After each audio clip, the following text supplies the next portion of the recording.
Bonjour les amis, nous sommes aujourd'hui le 21 mars 2023. Bethesda. Bethesda, un endroit qui a apporté à Jésus quelques soucis, puisqu'il va guérir ce malade qui est là, paralysé depuis des années, depuis 38 ans. Depuis 38 ans. Et souvent, je repense à cette femme que j'ai rencontrée aux Antilles, qui était paralysée depuis l'âge de 8 ans, elle avait 48 ans. Et au moment où j'ai fait le calcul, 40 ans de paralysie dans ma tête, ça a fait, c'est impossible. Et Dieu m'a dit, pour toi ou pour moi?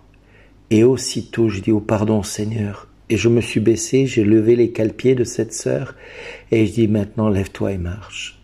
Et elle s'est mise à marcher. Oh, mes frères et sœurs, cette guérison n'est pas prodigieuse, elle est simplement logique. Jésus est vivant. Il est le même hier, il est le même aujourd'hui et il sera le même demain. Mais une guérison miraculeuse, pour moi, me pose question, surtout quand je lis la fin du texte de cet évangile, où Jésus dira « Te voilà guéri, ne pêche plus, il pourrait t'arriver quelque chose de pire. » C'est la première fois que j'entendais Jésus parler ainsi. C'était la première fois que j'entendais un jour Jésus dire « Te voilà guéri, ne pêche plus », comme si le péché était à l'origine de sa maladie. Et en plus, il rajoutera « Il pourrait t'arriver quelque chose de pire », comme si le péché à quelqu'un qui a été guéri pourrait le condamner à vivre quelque chose de pire que la maladie qu'il a vécue pendant plus de 38 ans. Il y a de quoi se poser la bonne question. Pourquoi Jésus dit-il une chose pareille? Pourquoi Jésus invite cet homme à ne plus pécher?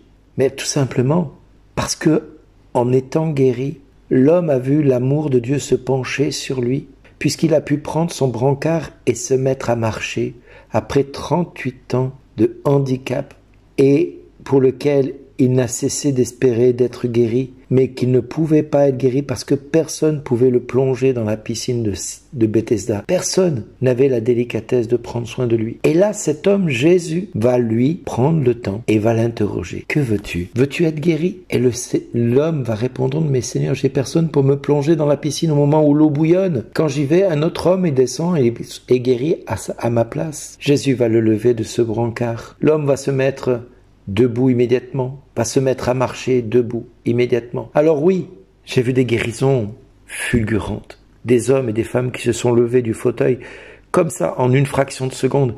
Et puis d'autres, ça a mis du temps, et du temps, et du temps, et du temps, et toujours du temps.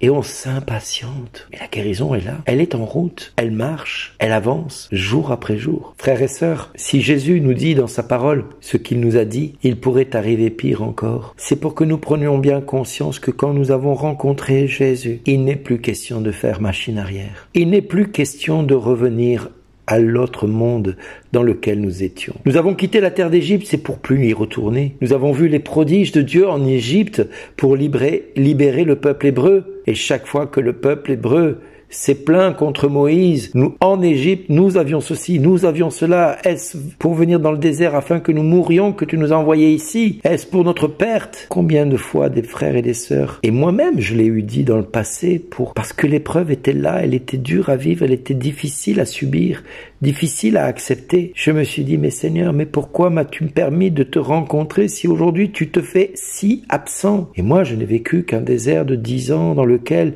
où Dieu était absent à mes yeux, mais non, uniquement à mes yeux, parce que Dieu était bien présent. Il agissait au plus profond de mon être, il guérissait en moi toutes les blessures du passé, pour lesquelles je n'en avais même pas conscience. Il rétablissait en moi cette place d'homme tel que le Père avait voulu que je sois au jour de ma conception dans le sein de ma mère. Il m'a rétabli dans toute ma dignité d'homme. Est-ce que pour autant je n'ai plus commis de péché? Ben non.